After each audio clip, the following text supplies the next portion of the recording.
Hello friends, Radhe Radhe. तो आप लोगों के बीच में एक बहुत ही प्यारा सा झूमर गीत लेकर आई हूँ। फ्रेंड्स, पूरा वीडियो ज़रूर देखिएगा। अगर वीडियो पसंद आए तो लाइक शेयर कमेंट ज़रूर करिएगा। अगर यूट्यूब पर देख रहे हैं तो सब्सक्राइब कर लीजिएगा चैनल को। अगर फेसबुक पर देख रहे हैं तो पेज को फॉलो कर लीजिएगा, ताकि मैं जो भी वीडियो अपलोड करूँ उसका नोटिफिकेशन आप तक पहुँचे।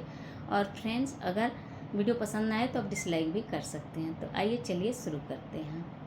पहिले पहिले हम गईली ससुररिया हो, गईली ससुररिया। सासू के गोड़वा लागी लागी ए सखिया, सासू के गोड़वा लागी लागी ए सखिया, सासू के गोड़वा लागी। आई सन्यासी सासू मोर दिहाली हो, सासू मोर दिहाली।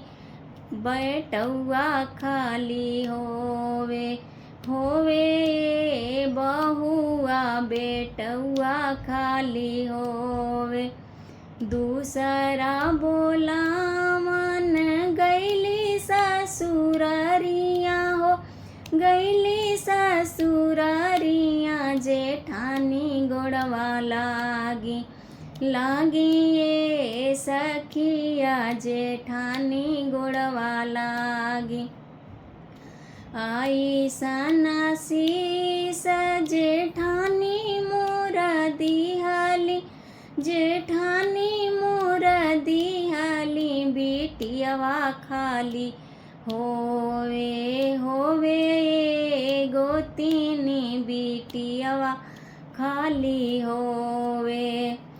तीसरा बोला मन गईली ससुररिया हो, गईली ससुररिया। ननद के गोड़वा लागी लागी ए सखिया, ननद के गोड़वा लागी।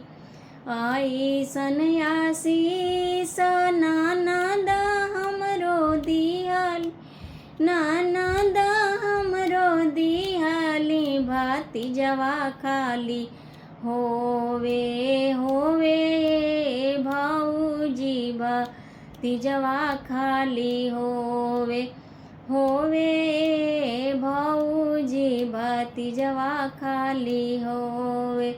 होई है भतीजवा त हमरा के बोलाइबू, हमरा के बोलाइबू। गहनवा पेन के जाइब जाइब भौजी, गहनवा पेन के जाइब जाइब भौजी, गहनवा पेन के जाइब।